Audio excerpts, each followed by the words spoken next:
ये हमारे लिए बहुत एक शुभ अवसर देते हैं। प्रभु जी ने जैसे बताया कि आप सबको शायद पता नहीं होगा कि हम लोग यहाँ पर किस लिए एकत्रित हुए हैं, क्योंकि साधारणतः ये प्रश्न किसी के दिमाग में आता नहीं है। लोग इतने स्वार्थी हो गए हैं इस संसार में कि कभी किसी को कोई बुलाता है तो आदमी सोचता है कि कुछ फायदा तो नहीं है सामने वाले का, इसीलिए लगता है बुलाया है, कुछ शायद उसका फायदा होगा या कुछ उसको कुछ मुझसे चाहिए, क्योंकि आजकल दुनिया बहुत स्वार्थी हो गई। तो बिना स्वार्थ के कोई किसी को पूछता नहीं है संसार में। तो ये आपको पहले ही प्रभु जी ने जो बता दिया।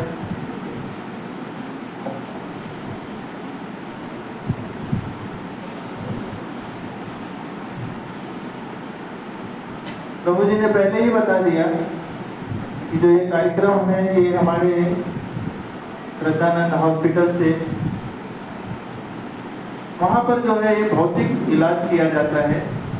शारीरिक जो कष्ट होते हैं हमें, जो व्याधियाँ होती हैं हमारे शरीर में, उनको दूर किया जाता है। लेकिन कुछ मानसिक व्याधियाँ भी होती हैं, कुछ हमारे हृदय में, कुछ हमारे आत्मा को भी जो कुछ रोग हैं जिनकी वजह से हम आज इस संसार में परेशान हैं। आप इस संसार में उठाकर देख लीजिए, आप सब लोग यहाँ मुझसे बहुत ज़्यादा श्रेष्ठ हैं। आप लोगों ने बहुत सारी दुनिया देखी होगी, शायद अभी तक मैंने उतना नहीं देखा है, लेकिन एक अनुभव के नाते मैं बताना चाहूँगा कि आप लोगों ने भी अनुभव किया होगा कि चाहे कितने भी संसार में आपने व्यक्ति जो भी मिले होंगे, आप देखिए कोई भी संसार में सुखी नहीं है। हर एक व्यक्ति को कोई ना कोई किसी न किसी प्रकार की एक न एक व्याधा परेशान करके रखती है, क्योंकि भगवान इस संसार में जब कोई व्यक्ति आता है भगवान से द्रोह करके या द्वेष करके, तो सुखी नहीं रह सकता। जैसे कोई बेटा अपने माता पिता को छोड़कर चला जाए और सोचे कि मैं जीवन में जाके सुखी हो जाऊंगा, क्योंकि माता पिता शायद मुझे उतनी आज़ादी नहीं देते, स्वतंत्रता नहीं देते, और ऐसा सोचकर वो घर छोड़कर चला जाए बाहर। लेकिन जब उसको बाहर जाने के बाद जब दुनिया का सच पता चलता है उसको, जब उसको संघर्ष करना पड़ता है, तब उसको अपने माता पिता की याद आती है।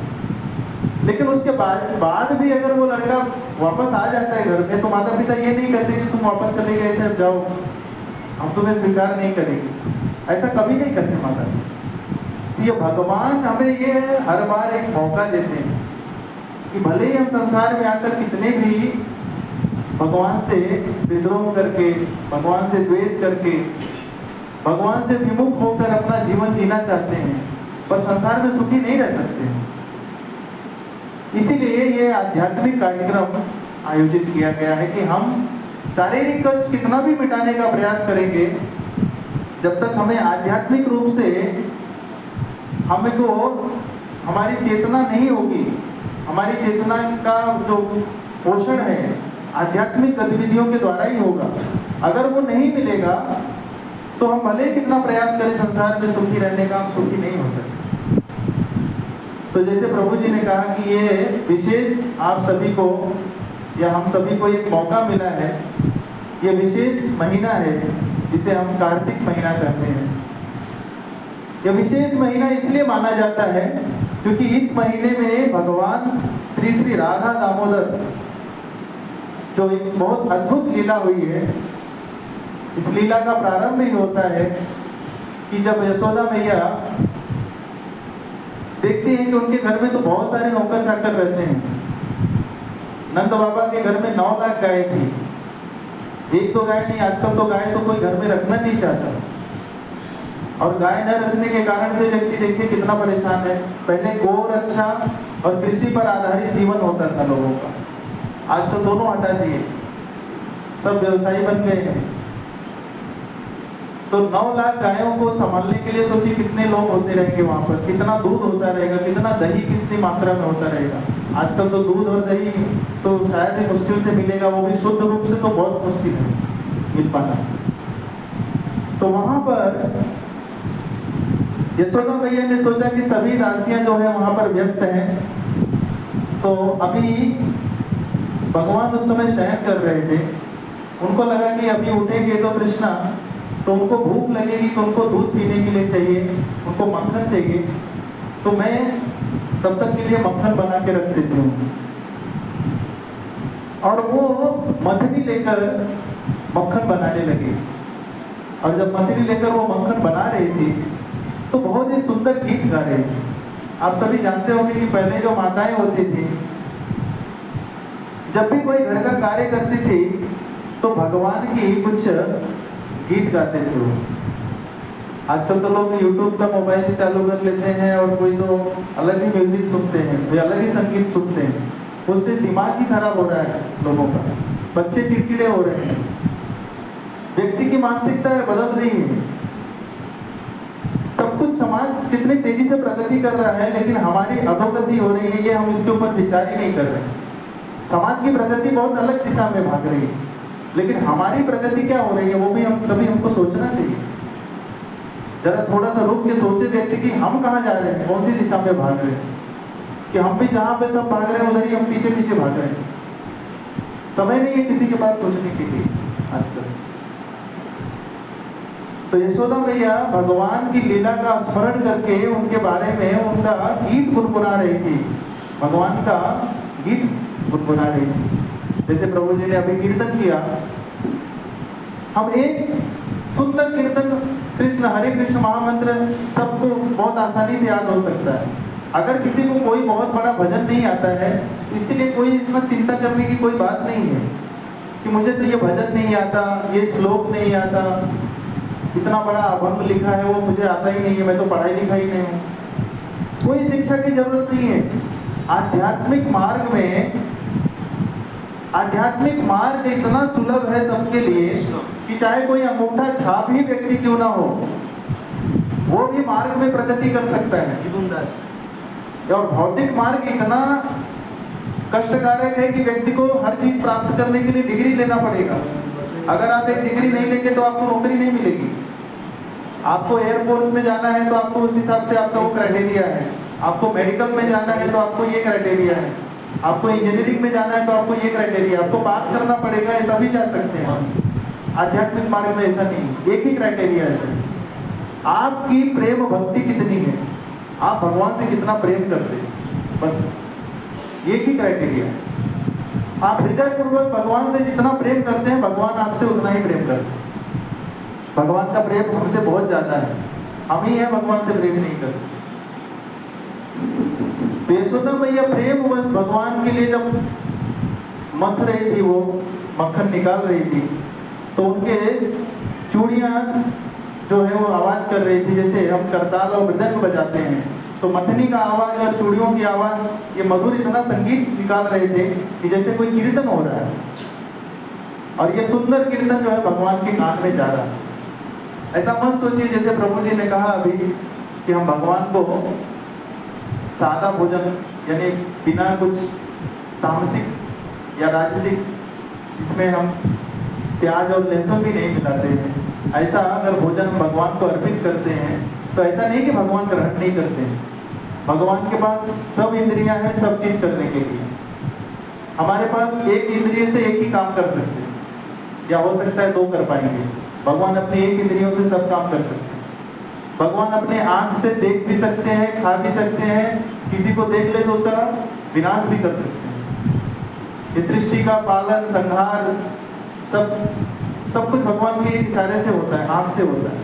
ऐसा जरूरी नहीं कि भगवान मुंह में डालेंगे भोजन तभी ग्रहण करेंगे। भगवान अगर स्पर्श भी करते हैं तो भी उनका पेट भर जाता है स्पर्श मात्र से। तो भगवान की दिव्यता बहुत है। इसे जानने के लिए यहाँ पर सत्संग में हमें आना होगा। रविवार को यहाँ पे सत्संग कार्यक्रम भी होता है, आप सब प्रभु जी से संपर्क कर सकते हैं। जो भक्त यहाँ पर पास में रहते हैं वो उसका लाभ ले सकते हैं, क्योंकि ये कहते हैं ना कि बहुत दुर्लभ मनुष्य जीवन मिलता है, और उस मनुष्य जीवन की सार्थकता अगर भगवान के भजन में नहीं किया, अपने आध्यात्मिक उन्नति में नहीं किया, तो पूरा समय हमारा व्यर्थ हो गया। यशोदा मैया सोचती रहती हैं और भजन उनके भगवान के स्मरण में रहती है और भगवान वहां से उठकर आते हैं और यशोदा मैया का पल्लू पकड़ लेते हैं और जोर जोर से खींचने लगते हैं। बच्चा देखिए जब भूखा होता है तो माँ को भी पता चलता है। भगवान उठे नहीं थे, यशोदा मैया यहाँ पर मक्खन निकाल रही थी। ऐसे ही हमारे जीवन में आने वाली समस्याएं जो है भगवान पहले से उसका समाधान करके रखते हैं, लेकिन हम है कि इतना चिंता कर लेते हैं कि हमको लगता है कोई समाधान करने वाला नहीं हमारे जीवन में। हम ही है अगर समाधान कर पाएंगे, नहीं तो कोई नहीं कर सकता। अगर थोड़ा विश्वास रखा जाएगा भगवान के प्रति, तो जैसे एक बच्चा भूखा होने से पहले माँ उसकी सारी व्यवस्था कर देती है, वैसे ही भगवान भी हमारी सारी व्यवस्था करके रखते हैं। लेकिन हमको विश्वास ही नहीं है भगवान के ऊपर। आजकल हम टेक्नोलॉजी पर विश्वास करते हैं, हर चीज पे विश्वास है, लेकिन भगवान के ऊपर विश्वास नहीं है। इसीलिए लोग नास्तिक बन रहे हैं। विश्वास नहीं होना इसका मतलब क्या है? व्यक्ति नास्तिक बन रहा है। तो हमें हमारी आस्था को, विश्वास को बढ़ाना है। और वो कैसे बढ़ेगा? हमारी बीमारी दूर करने के लिए हम हॉस्पिटल में जाते हैं। वैसे ही ये हमारी आध्यात्मिक जो बीमारियां हैं, हमारी जो मानसिक जो बीमारियां हैं, जो मन में हमारे क्लेश है, अनर्थ भरा हुआ है, उनको निकालने के लिए हमें सत्संग में आना पड़ेगा, भगवान के नाम का कीर्तन करना पड़ेगा, भगवान का प्रसाद ग्रहण करना पड़ेगा। ये सब कार्य करने से हमारी जो मानसिक विकृतियां हैं, जो अनर्थ हैं, वो सब दूर हो जाएंगे और फिर एक हम शुद्ध आत्मा बन जाएंगे। और हमारा लक्ष्य वही होना चाहिए, नहीं तो फिर हम जीवन व्यर्थ कर देंगे। आए संसार में भोग किया और यहाँ वहाँ सब परिश्रम किया और अंत में चले गए, कोई याद नहीं करने वाला है। और फिर हम पुनरति जननम पुनरति मरणम पुनरति जठनी जठरे शयनम, बार बार वही जन्म मृत्यु के चक्र में घूमते रहोगे। एक माँ के पेट से, कभी आज मनुष्य के पेट में, कभी किसी जानवर के पेट में, कभी किसी कीड़े के। ऐसे ही 84 लाख योनि भगवान ने जो बनाई है, जो इच्छा हम करेंगे उसी योनि के हिसाब से हमें शरीर मिलेगा। तो भगवान उठकर जो है उनका यशोदा मैया का पल्लू पकड़ते हैं और पल्लू पकड़ने के बाद यशोदा मैया को लगता है कि अभी भगवान भूखे हो गए हैं। उनको अपने गोदी में लेकर उनको दूध पिलाने लगती। और उसी समय उन्होंने भगवान को दूध रखा था उनको पिलाने के लिए, और चूल्हे पर दूध रखा था, और उसी समय दूध जो है वो उबल कर बाहर गिरने लगा। भगवान के लिए एक विशेष गाय का दूध यशोदा मैया रखती थी, उसका नाम था पद्मगंधा, जो बहुत ही खूबसूरत उसकी सुगंध आती थी, कमल के पुष्प की तरह। वही सुगंधित दूध जो है भगवान पीते थे। तो यशोदा मैया ने सोचा कि मैं वो दूध उतार लूं, नहीं तो दूध बह जाएगा। और उन्होंने कान्हा को जोर से उठाकर रखा और भागकर गई चूल्हे पर से दूध उतारने के लिए। अब इसमें भगवान को क्रोध आ गया कि मेरे से जरूरी इतना कौन सा काम आ गया कि मैं इतने प्रेम से दूध पी रहा था, इतना आनंद ले रहा था, और मेरे इस आनंद में विघ्न डालकर चली गई माता। ऐसा कौन सा अर्जेंट काम आ गया उनको? इसका मतलब हमें क्या समझना चाहिए कि भगवान के कार्य में हमें ऐसा नहीं सोचना चाहिए कि इसको हम बाद में करेंगे। भगवान का जो भी कार्य है उसको पहले प्राथमिकता देनी चाहिए। फिर आप देखिए आपका सब कार्य बहुत आसानी से हो जाएगा। हम क्या करते हैं, भगवान के कार्य को सबसे लास्ट में रखते हैं। सबसे अंतिम जो है, हम सब कुछ करने के बाद तब भगवान का कार्य करेंगे। सत्संग में तब आएंगे जब हमारा सब घर का काम निपट जाएगा, तब आएंगे। समय मिला तो आएंगे, नहीं तो नहीं आएंगे। उससे क्या होता है, ना तो हम वो अच्छे से कार्य कर पा रहे हैं, ना तो हमारी मानसिक स्थिति सही हो पा रही है, ना तो हम भौतिक स्तर में सुधार ला पा रहे हैं। हमें ये समझना होगा, हमारी आध्यात्मिक गतिविधियों को पहले प्रायोरिटी देना पड़ेगा, पहले प्राथमिकता देनी पड़ेगी। इसीलिए सुबह का जो ब्रह्म मुहूर्त कहा जाता है वो हमारे आध्यात्मिक गतिविधियों के लिए है। सुबह उठकर व्यक्ति को पहला कार्य यही करना चाहिए कि भगवान के लिए जो भी कर सकता है, 2 माला 4 माला अगर कर सकता है, भगवान के नाम का दीपदान कर सकता है, जैसे भी यहाँ पर हम करेंगे दामोदर अष्टकम का पाठ करके, जो भी हम उसी लीला का चर्चा कर रहे हैं। तब भगवान क्रोध में आकर वो जो है वहाँ पर एक पत्थर पड़ा हुआ रहता है, उसी से जोर से प्रहार करते हैं और मटकी को तोड़ देते हैं और पूरा दूध मक्खन बिखेर देते हैं। पूरे एक कमरे में बहुत ज़्यादा वहाँ पर दूध मक्खन इकट्ठा रखा हुआ रहता है। ऐसा नहीं कि केवल 2-4 किलो, बहुत सारा, सब तोड़ फोड़ कर देते हैं और वहाँ से भागते हैं। फिर उनको डर लगता है कि यशोदा मैया भी पकड़ लेगी। और यशोदा मैया जब आती हैं, देखती हैं गरीब ये तो पूरा दूध मक्खन से बिखरा हुआ है, उनको भी बहुत क्रोध आता है कि इतना शरारती हो गया ये, कि अभी पहले बाहर इतना शरारत करता था, अभी घर में भी इतनी शरारत करने लगा। आज मैं इसको सजा दे के रहूंगी, आज मैं इसको मजा चखाऊंगी। तो इसके बाद जो है उन्होंने कृष्ण के पीछे भागने लगे, भगवान के पीछे भागने लगे। और भागते भागते, क्योंकि उनका शरीर भारी था, वो पकड़ नहीं पा रही थी भगवान को, और भगवान बड़ी तेजी से भाग रहे थे। और इसके बाद अंततः जब भगवान ने देखा कि माता थक गई है, तो भगवान रुक जाते हैं। भगवान देखते हैं कि जब भक्त कोई भगवान को प्राप्त करने का प्रयास करता है, उनकी शक्ति नहीं है, क्षमता नहीं है, हमारे में कोई योग्यता नहीं है कि हम भगवान को प्राप्त कर सकें। बड़े बड़े योगी, ऋषि, महात्मा कितने कितने सालों से तपस्या कर रहे हैं, उनको भगवान नहीं मिलते हैं। लेकिन भगवान कहते हैं कि अगर हमारा हृदय शुद्ध है, अगर हम हरे भगवान के नाम का जप करते हैं, तो हमारा हृदय शुद्ध हो जाएगा। कलयुग में केवल भगवान के नाम का जप से ही हमारा शुद्धिकरण हो सकता है, दूसरा कोई उपाय नहीं है। कहते हैं कि हरे नाम एव केवलम, कलो नास्तेव नास्तेव नास्तेव गतिरन्यथा। कलयुग में केवल और केवल हरि नाम, भगवान के नाम का जप, केवल व्यक्ति इतना ही करे, उसका ऑटोमेटिक वो अपने आप आध्यात्मिक मार्ग में उन्नति करेगा। यशोदा मैया रुक जाती हैं, भगवान खड़े हो जाते हैं, तब देखती हैं तो भगवान को पकड़ कर कहते हैं आज इसको मैं उखल में बांध दूंगी, आज ये पूरे दिन भर जब यहाँ पर खड़ा रहेगा तब इसको समझ में आएगा, आगे से गलती नहीं करेगा।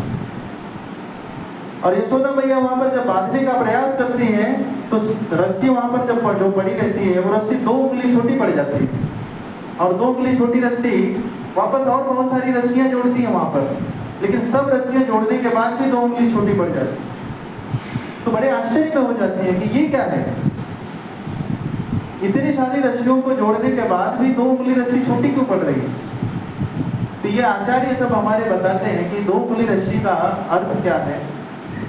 2 उंगली रस्सी जो है, ये एक बताता है कि हमारा प्रयास भगवान के प्रति कितना है।